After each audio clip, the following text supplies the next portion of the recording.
Warahmatullahi wabarakatuh. Ngantuk bu? Bu? Enggak. Mari kita baca suratul Fatihah. Untuk muallif kitab ini Ad-Doktor Hasan Jum'ah Hamad. Ilahi walahul Fatihah. A'udzu billahi minasyaitonir rajim. Bismillahirrahmanirrahim. Alhamdulillahi rabbil alamin arrahmanir rahim maliki yaumiddin. Iyyaka na'budu wa iyyaka nasta'in ihdinas siratal mustaqim siratal ladzina an'amta 'alaihim ghairil maghdubi 'alaihim waladdallin rabbighfirli wa liwalidayya amin. Masih halaman 172, paragraf terakhir. Bismillahirrahmanirrahim. Wal haqiqatul ukhra, dan realitas yang lain, allati nalmasuha, yang bisa kita dapati,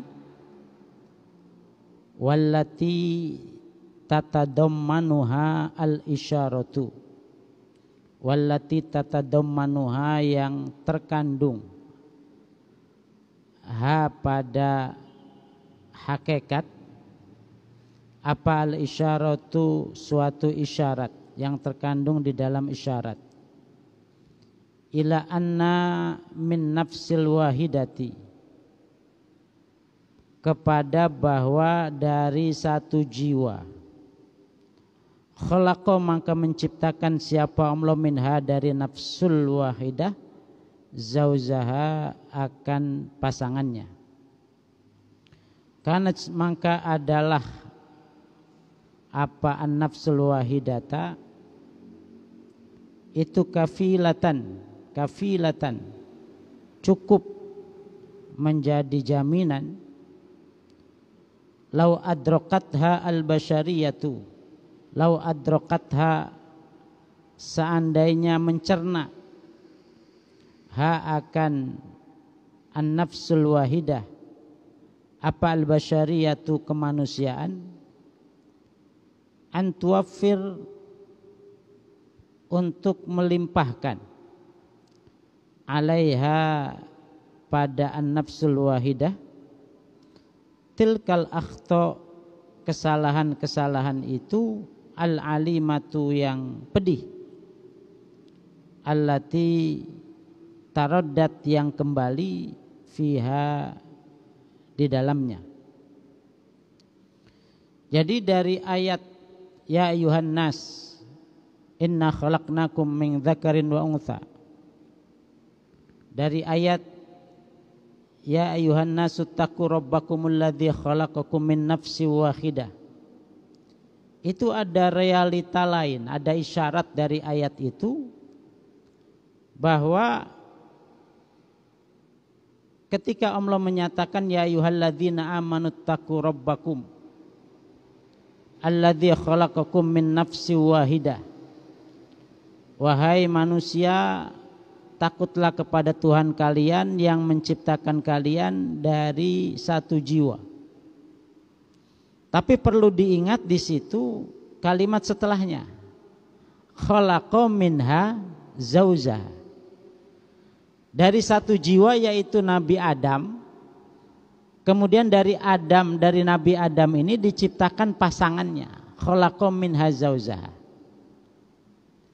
Ini suatu isyarat yang sangat penting, bukan saja sosok Nabi Adamnya, tapi sosok pasangannya ini.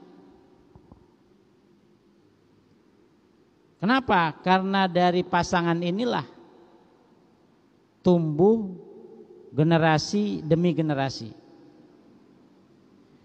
Wahia tatasawwar fil mar'ah, wahia, dan bermula an-nafsul wahidah itu tatasawwaru, tergambar, fil mar'ati, pada wanita, satat tasyawurat, dengan gambaran yang banyak, as-sakhifah, yang bodoh. Wahia, dan bermula wanita itu min nafsil ula, termasuk jiwa-jiwa yang pertama, fitratan secara fitrah, wa tab'an dan secara alami, secara tabiat. Khalaqaha yang telah menciptakan siapa Allah, litakuna agar ada, laha bagi almar'ah, jauzan pasangan, litakuna agar ada laha bagi nafsul wahidah, zauzan pasangan. Jadi an-nafsul wahidah, jiwa yang satu ini diciptakan oleh Allah agar memiliki pasangan. Ketika sudah sepasang, sudah satu pasang, walayabutha, dan agar mengembangkan minhuma dari pasangan tersebut, rijalan katsiran wa nisaa, laki-laki yang banyak dan perempuan yang banyak. Fala fariqa, maka tidak ada perbedaan fil asli, pada dasarnya, wal fitrati dan secara fitrahnya.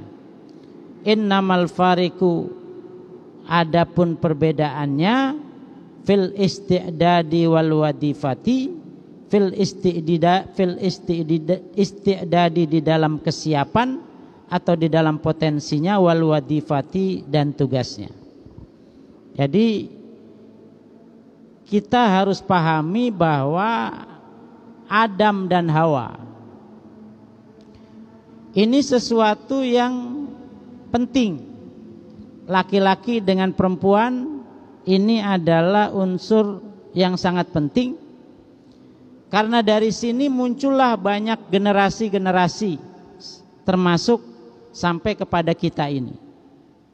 Nah, pada hakikatnya secara dasar, secara fitrah, dua hal ini, laki-laki dan perempuan ini sama, pada hakikatnya tidak ada perbedaan.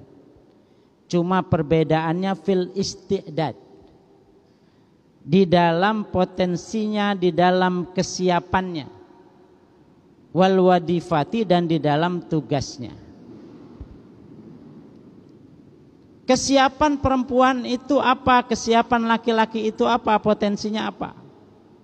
Laki-laki kesiapannya adalah menjadi pemimpin. Ar-rijalu qawwamuna 'alan nisa. Laki-laki menjadi pemimpin bagi perempuan. Kesiapannya apa? Laki-laki harus siap bekerja, mencari nafkah. Itu kesiapan laki-laki. Sehingga dalam Al-Quran dikatakan wa'ashiruhunna bil ma'ruf. Bergaulah perempuan itu secara baik-baik. Jadi potensinya berbeda. Karena potensinya berbeda, tugasnya berbeda, maka jangan coba-coba dibalik. Oh, siapa yang di rumah bekerja? Enggak, maksudnya bukan cuci piring, bukan. Kerja di luar, siapa? Banyak. Tunjuk tangan berapa orang? 1, 2, 3, 4, 5, 6. Nah, sekarang ini di era modern ini, laki-laki dan perempuan ini berubah fungsi. Berubah fungsi di mana wanita menuntut untuk sama posisinya dengan laki-laki, sehingga dia ngotot bekerja. Saya tanya, apakah Islam melarang perempuan bekerja?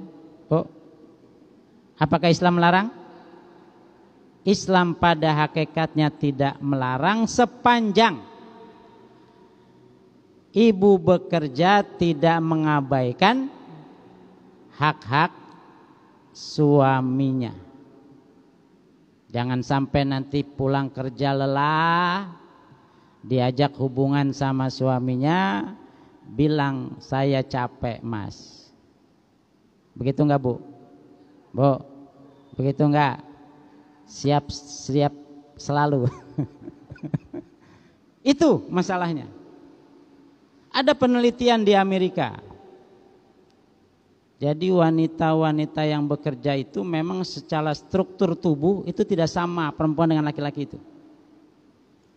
Jadi penelitian di Amerika itu mengatakan bahwa ketika wanita itu bekerja, maka yang terjadi adalah banyak penyakit anemia, penyakit kanker darah, yang ini membahayakan. Maka suatu saat ada seorang tokoh namanya Abdul Halim Mahmud. Jadi Abdul Halim Mahmud ini mantan rektor Al-Azhar. Suatu saat pergi ke Perancis, Bapak Ibu, pergi ke Perancis, minum kopi di kedai kopi gitu di Perancis. Kebetulan yang menjadi pelayannya itu perempuan. Lalu ceritalah yang punya kedai itu, karena Abdul Halim ini bertanya, itu perempuan siapa? Dia bekerja di sini dari pagi sampai malam. Loh, terus orang tuanya kemana? Ada orang tuanya, cuma dibaratkan seperti itu. Artinya begitu seseorang sudah akil balik, sudah dewasa, dia berpisah dari orang tuanya. Kasihan sekali, kata Abdul Halim Mahmud. Di dalam Islam tidak seperti itu. Islam itu sangat memperhatikan perempuan. Ketika perempuan berada dalam naungan orang tuanya, maka yang bertanggung jawab adalah orang tuanya. Begitu seorang wanita menikah dengan suaminya, maka yang bertanggung jawab penuh terhadap rumah tangganya itu adalah suaminya. Ketika suami meninggal dunia, maka yang bertanggung jawab penuh terhadap si wanita ini adalah kakak laki-lakinya. Artinya di dalam Islam ini wanita sangat dilindungi, sehingga seorang wanita itu benar-benar dimanjakan, benar-benar dininak bobokan, benar-benar disayang. Maka dari itu Islam sangat mengedepankan perempuan. Kenapa? Kenapa harus seperti itu? Nah, di sini dikatakan laqad takhabbatat, telah menginjak-injak al-basyariyatu, kemanusiaan, fi hadatih, di dalam kesesatan ini, tawilan, secara panjang. Jarradat, melepaskan siapa, al-mar'atu, seorang wanita, min kulli khosaisil insaniyati, dari keistimewaan kemanusiaan, wa hukukiha, dan hak-haknya, fatratan minaz zaman, patrotan pada suatu masa, pada suatu fatrah, suatu kondisi, minaz zamani, dari masa, maksudnya suatu masa, tahta ta'thirin, di bawah pengaruh tasawurin, tahta ta'thirin tasawurin, di bawah pengaruh penggambaran, sakhifin, yang bodoh, la aslalaha, yang tidak ada dasar. Apa maksudnya Ustadz? Maksudnya adalah kondisi modernisasi yang ada sekarang ini sudah merusak nilai-nilai kemanusiaan, hak-hak perempuan yang sesungguhnya dasarnya merupakan dasar kebodohan. Apa yang dituntut Ustadz dari modernisasi ini? Yang dituntut adalah bahwa perempuan memiliki hak yang sama terhadap laki-laki. Ketika seorang laki-laki bekerja, maka perempuan pun menuntut bekerja. Sehingga banyak sekali pasangan muda-muda itu yang ngotot ingin bekerja. Padahal ini bukan tugas perempuan, bukan tugas seorang wanita, bukan tugas inti peran seorang wanita, bukan itu. Inilah yang sekarang ini merusak eksistensi atau realita daripada perempuan. Perempuan yang sudah sangat dimanja, diperhatikan, itu harusnya harusnya paham terhadap kenyataan. Di bawah emansipasi itu banyak hal-hal yang merugikan. Kenapa bisa seperti itu, Ustaz? Wanasiat dan lupa annaha, sesungguhnya perempuan insanun adalah manusia, khalaqat yang menciptakan al-insan akan manusia. Yang perlu diingat oleh kaum perempuan itu, ingat bahwa perempuan ini adalah sosok yang menciptakan manusia juga. Kalau perempuan sadar bahwa dirinya ini menciptakan manusia juga, maka sesungguhnya apa yang harus dilakukan? Bu, apa yang harus dilakukan oleh perempuan itu?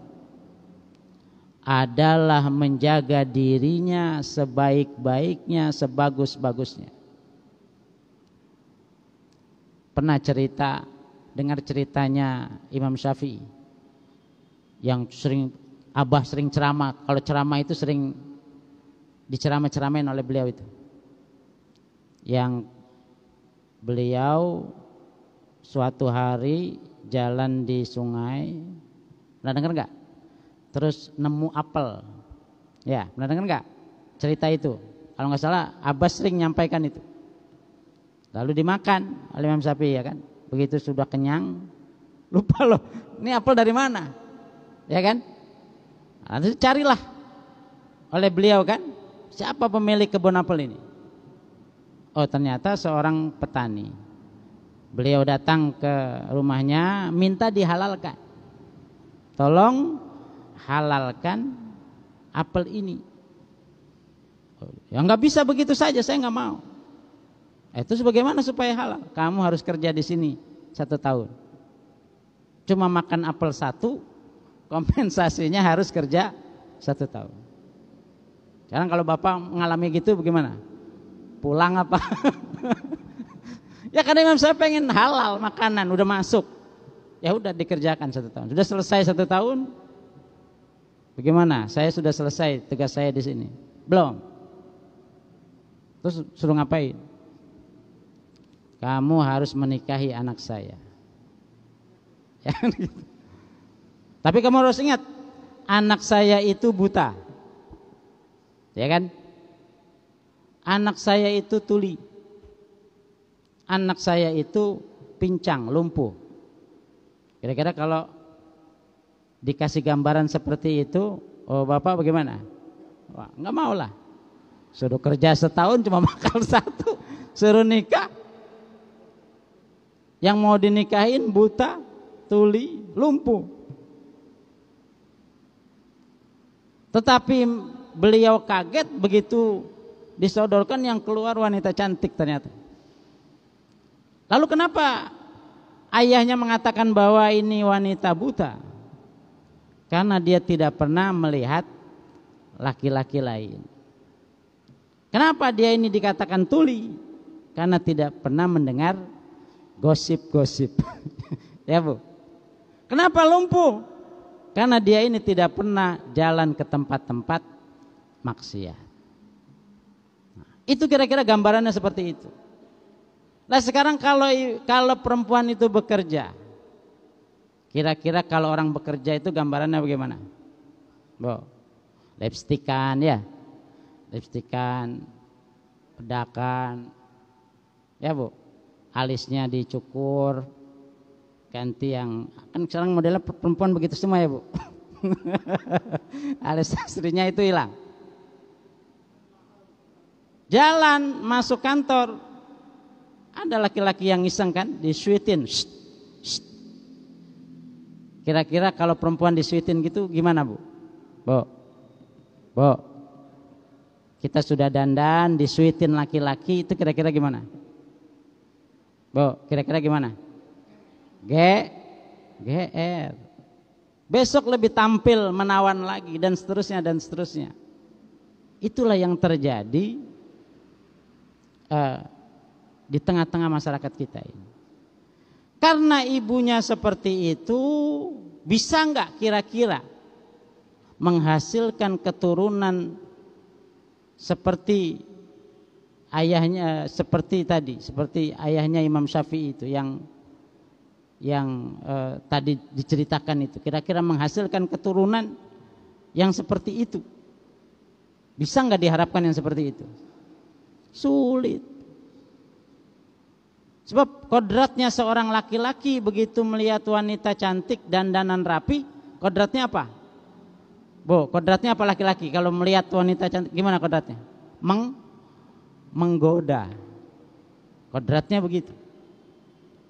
Sehingga yang terjadi apa? Yang terjadi apa sekarang, kalau sekarang kita punya anak banyak ngelawannya, punya anak susah diaturnya, yang salah siapa? Bu, yang salah siapa? Karena kitanya. Nah, inilah mengapa beliau mengatakan di sini wanita sudah melupakan kodratnya, di mana wanita itulah yang menciptakan manusia. Kalau kita mau menciptakan manusia, bukan saja karena manusia itu terdiri dari ruh dan jasad, maka ruhnya harus baik, jasadnya harus baik. Bukan hanya sekedar makanan yang bergizi, tetapi juga harus makanan yang halal. Ini yang penting, yang perlu dilihat dari perangai orang tuanya. Apalagi kita melihat pepatah mengatakan bahwa buah tidak jauh dari pohonnya. Nah, hal-hal seperti ini yang harus kita pahami, bahwa secara fitrah laki-laki dan perempuan itu sama-sama manusia. Tetapi fungsi dan potensinya berbeda. Wanita punya peran menciptakan manusia, dan dia harus perfect, harus sempurna wanita ini, supaya apa? Menghasilkan generasi yang baik. Memang diakui Indonesia ini surplus generasi. Bisa dibayangkan angkatan kerja di Indonesia ini nanti setelah kita tua ini, Ustaz Zainal, yang lain-lain para asatidz ini tua, yang gantikan kan kaum muda-muda. Nah, itu banyak di Indonesia itu. Cuma apalah artinya kalau generasi ini hanya generasi yang merusak? Kenapa kok bisa terjadi seperti itu? Ya karena orang tuanya rusak. Ini yang jarang dipikirkan oleh orang, yang dipikirkan hanya uang. Bagaimana saya bisa dapat uang, maka saya harus bekerja. Padahal di dalam pekerjaan itu banyak hal-hal yang tidak diduga, dan itu merusak kepribadian. Nah, ini yang jarang dipikirkan oleh seorang wanita. Makanya Islam memilihkan pekerjaan kepada kaum perempuan itu kira-kira pekerjaan yang tidak merusak citranya, yang tidak merusak kepribadiannya. Inilah sebenarnya yang diinginkan oleh pengarang kitab ini, mengatakan bahwa wanita itu sudah banyak melupakan fungsinya, sehingga yang terjadi, yang tercipta adalah generasi-generasi yang tidak baik. Sekarang Jepang itu Bapak Ibu krisis generasi yang baik. Generasinya sudah ke klub malam, generasinya sudah ke bar, ya begitu. Dan itu akan membahayakan. Kenapa? Salah satu sebabnya karena para ibunya tidak menciptakan, tidak mengkondisikan dirinya sebagai manusia-manusia super yang baik, yang beretika, yang beradab, sehingga menghasilkan keturunan-keturunan yang baik juga. Wa nafsun khalaqal mujtama wasilatal arham, dan jiwa yang menciptakan masyarakat dan menciptakan silaturahmi. Jadi dengan adanya perempuan, dia melahirkan, dia menciptakan masyarakat secara tidak sengaja itu. Sebab dari satu keluarga yang anaknya 3, siapa? Yang lebih dari 3? Ada di sini? Ada. Ibu yang anaknya lebih dari 3? Banyak ya. Dari 2 biang, dari 2 induk, punya anak 3. Dari 3 nanti punya masing-masing punya menantu 3, jadi 6. 6 nanti punya anak masing-masing 3, jadi berapa? 3 18. Itulah secara tidak langsung itu sudah menciptakan masyarakat. Dan kalau ibu-ibunya banyak tirakatnya, banyak ibadahnya, maka yang generasi yang muncul juga adalah generasi yang baik. Coba belajar dengan Maryam. Maryam itu adalah seorang wanita yang tidak pernah keluar dari masjid. Dia mengabdi untuk beribadah kepada Allah Subhanahu wa taala. Lahirnya siapa? Generasinya Nabi, seorang Nabi Isa. Ini hal-hal yang seperti itu perlu dipikirkan oleh kaum perempuan karena ini terkait dengan potensi dan tugasnya. Jangan sampai karena salah dalam melakukan atau dalam memanfaatkan potensi dan tugasnya kemudian nanti menghasilkan keturunan yang tidak diridhoi oleh Allah Subhanahu wa taala. Na'udzubillah min dzalik. Nah, ini saja mungkin yang bisa saya sampaikan, mudah-mudahan bermanfaat. Saya persilahkan kalau ada yang mau sharing, mau bertanya terkait dengan yang saya sampaikan, saya persilahkan. Jam berapa? Masih ada waktu 15 menit, silakan. Assalamualaikum warahmatullahi wabarakatuh. Yang saya tanyakan,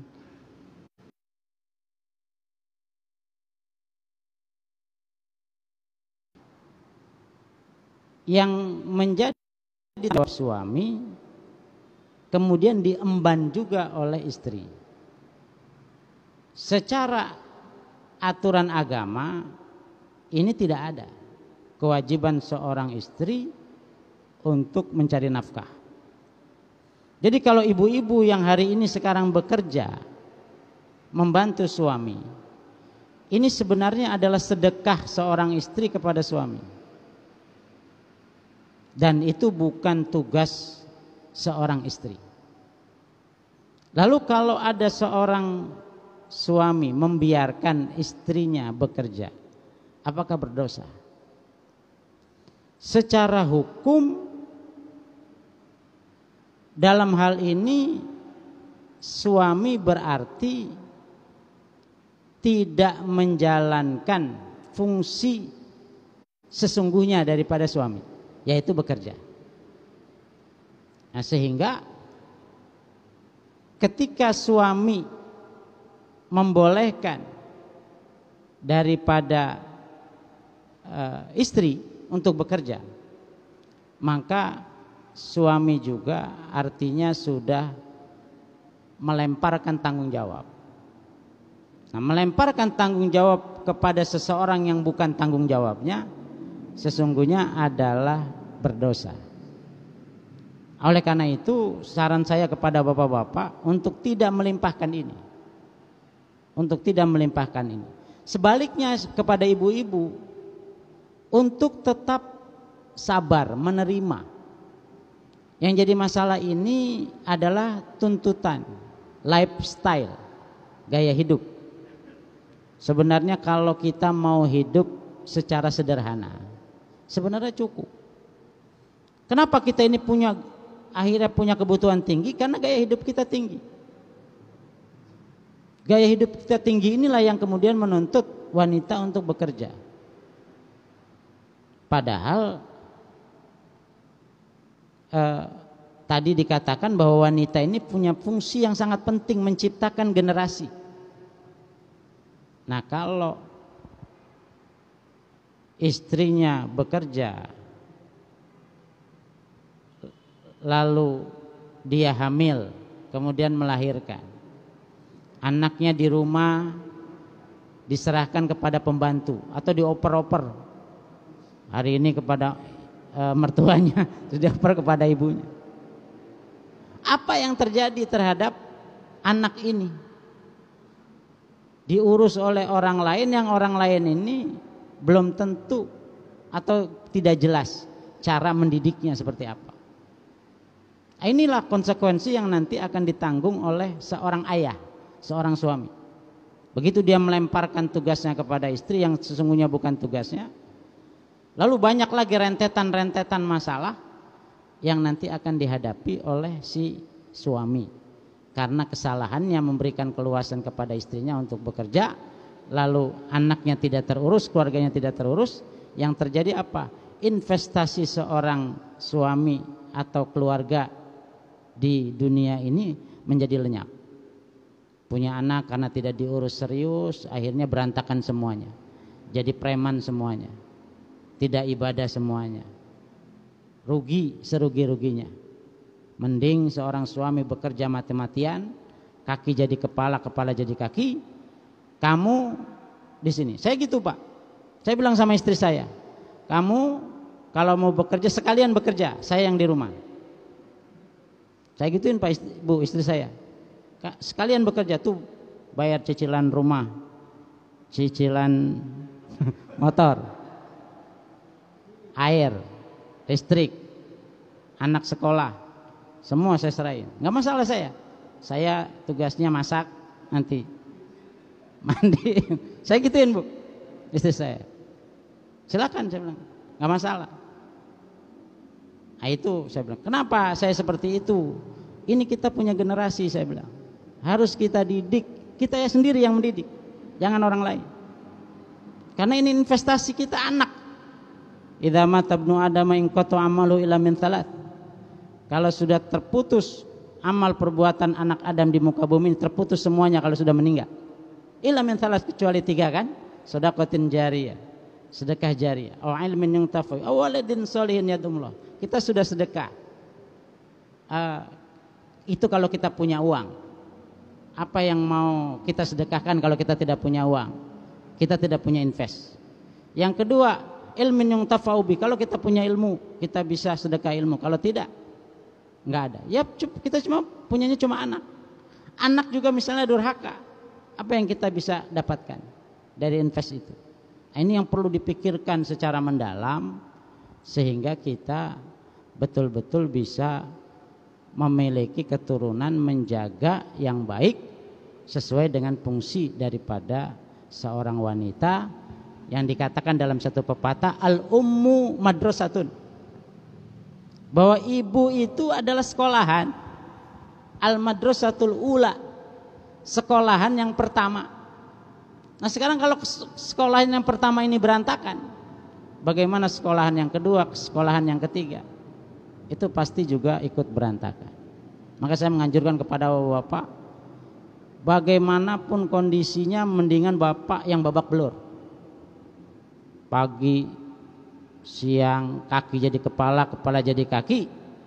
Kita penuhi kewajiban kita sebagai seorang suami. Istri kita anjurkan untuk di rumah mendidik anak sebaik-baiknya. Itu jauh lebih terhormat sebagai seorang suami ketimbang kita menyerahkan tanggung jawab kepada istri. Nah itu saya kira seperti itu Pak. Terima kasih banyak Pak Yai. Assalamualaikum warahmatullahi wabarakatuh. Masih ada Ibu?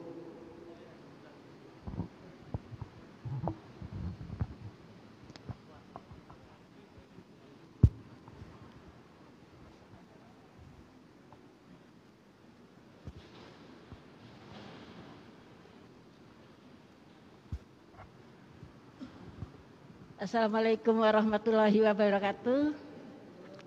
Saya mau tanya Pak, biar punya anak menjadi anak soleh dan solehah, keturunan semua kaum muslimin dan muslimat, amalan apa yang saya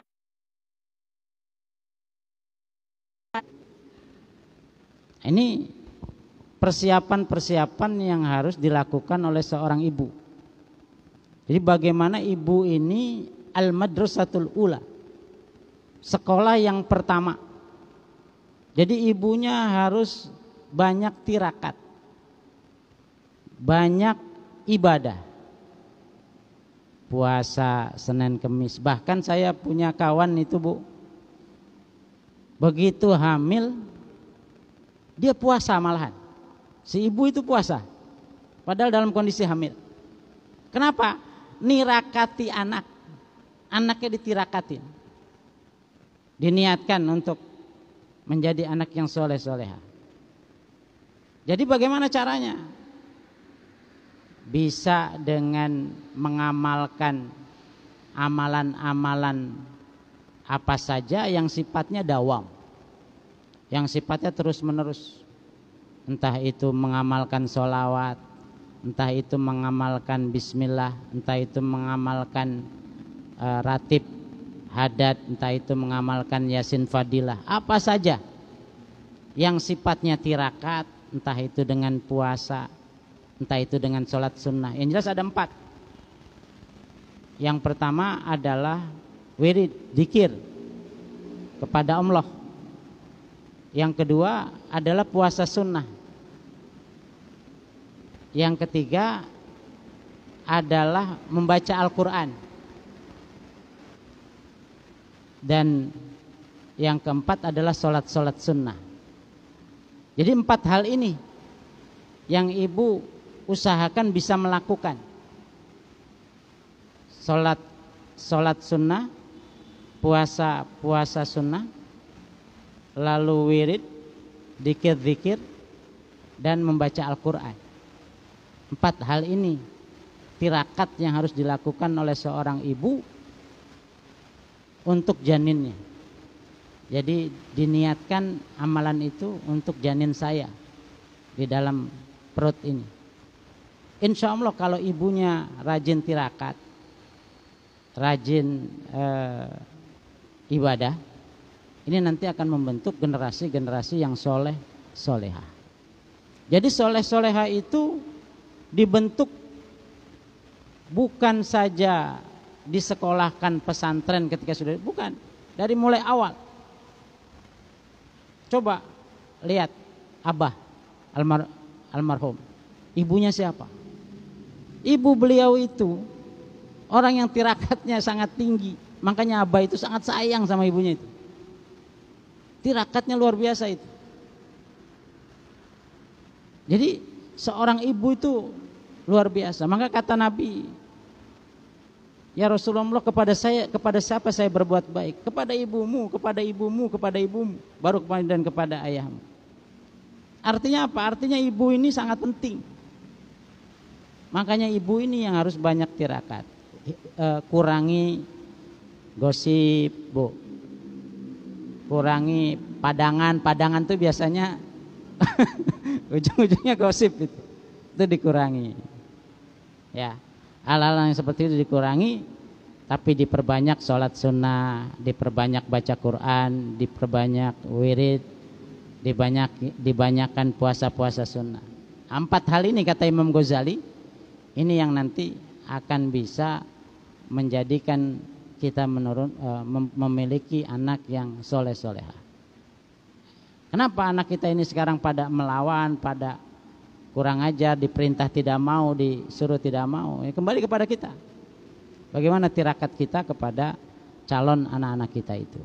Itu Bu, saya kira 4 hal itu bisa dilakukan dengan puasa sunnah, sholat sunnah, berzikir, dan banyak membaca Quran. Ini sebagai bentuk tirakat kita untuk membentuk keturunan yang soleh soleha. Saya kira itu Bu. Masih ada? Yang lain Ibu? Baik, kalau tidak ada, sekali lagi ibu yang sudah bekerja, bekerjalah. Cuma jangan sampai mengurangi hak suami. Yang kedua, jangan sampai membuat suami kecewa. Yang ketiga, harus betul-betul menjaga adab. Adab bekerja yang baik. Karena mohon maaf nih Bu, Bapak, saya ini kan kesini kan naik kereta. Itu saya banyak menemukan pasangan-pasangan di kereta itu. Yang satu lakinya turun naik dari Sudimara, yang satu dari Pondok Ranji, tapi ngobrol akrab di kereta. Itu kira-kira ngapain? Oh, kira-kira ngapain itu? Akrab laki-laki dengan perempuan. Yang satu cantik, yang satu ganteng kan gitu. Kira-kira ngapain itu? Nah, ini salah satu dampak daripada bekerja yang tidak memiliki adab itu seperti itu. Akhirnya apa? Terjadi perselingkuhan, bercerai antara suami istri. Nah, oleh karena itu saya pesan kepada ibu-ibu yang sudah bekerja, itu saya pesan, jangan sampai mengurangi hak suami dan jangan sampai dan harus menjaga adab bekerja yang baik. Karena kita ini punya suami, makanya kita berhiasnya untuk suami saja, tidak usah berhias kepada yang lain. Ini mungkin dari saya, mudah-mudahan bermanfaat. Jadi pada hakikatnya Islam tidak melarang seorang wanita bekerja, tidak. Tetapi dia harus menjaga hak-hak suami dan harus menjaga adab-adab yang Islami. Jangan sampai kemudian nanti mengurangi daripada potensi dan tugas seorang istri yang memang dia akan menciptakan generasi yang soleh-solehah. Itu lebih besarnya kembali kepada keberadaan seorang perempuan. Ini mungkin yang bisa saya sampaikan, mudah-mudahan bermanfaat. Mari kita berdoa, kita mohon kepada Allah Subhanahu wa taala. Mudah-mudahan kita senantiasa mendapatkan hidayah, mendapatkan petunjuk, diberikan keturunan yang soleh-solehah. Ala hadhihi niyah wa ala kulli niyatin solihah. Al-Fatihah. A'udzu billahi minasyaitonir rajim. Bismillahirrahmanirrahim. Alhamdulillahi rabbil alamin arrahmanir rahim maliki yaumiddin. Iyyaka na'budu wa iyyaka nasta'in. Ihdinas siratal mustaqim. Siratal ladzina an'amta 'alaihim ghairil maghdubi 'alaihim waladdallin. Rabbighfirli wa liwalidayya amin. Allahumma shalli wa sallim fil awwalin, Allahumma shalli wa sallim fil akhirin. Allahumma salli wa sallim fi kulli waqtin wa hin wa sallim radamullah kulli sadatina sabi sayyidina rasulai ajma'in. Bismillahirrahmanirrahim. Alhamdulillahi rabbil alamin. Hamdan naimin, hamdan syakirin, hamdan taibin, hamdan mustaghfirin, hamdan katsiran tayyiban mubarakan fi, hamdan yuwafi ni'amahu yukafi mazidah. Ya Rabbana lakal hamdu kama yanbaghi li jalali wajhika wa 'azimi sultanik. Allahumma bi barakati istima'ina fi hadzal makan ya Allah. Nas'aluka an tuyassira umurana ya Allah. Umura usratina, umura ailatina yassir wa la tu'assir. Fa inna tayassira kulli 'asir alayka yassir ya musahhil sahil. La sahla illa ma ja'altahu sahla wa anta tulhazna idza syi'ta sahla bi rahmatika ya arhamar rahimin. Rabbana hab lana min azwajina wa dhurriyyatina qurrata a'yun waj'alna lil muttaqina imama. Rabbana atina fid dunya hasanah wa fil akhirati hasanah wa qina adzabannar wa adkhilna jannata ma'al abrar. Ya Aziz ya Ghaffar ya Karim ya Sattar ya Rabbal alamin. Subhana rabbika rabbil izzati amma yasifun.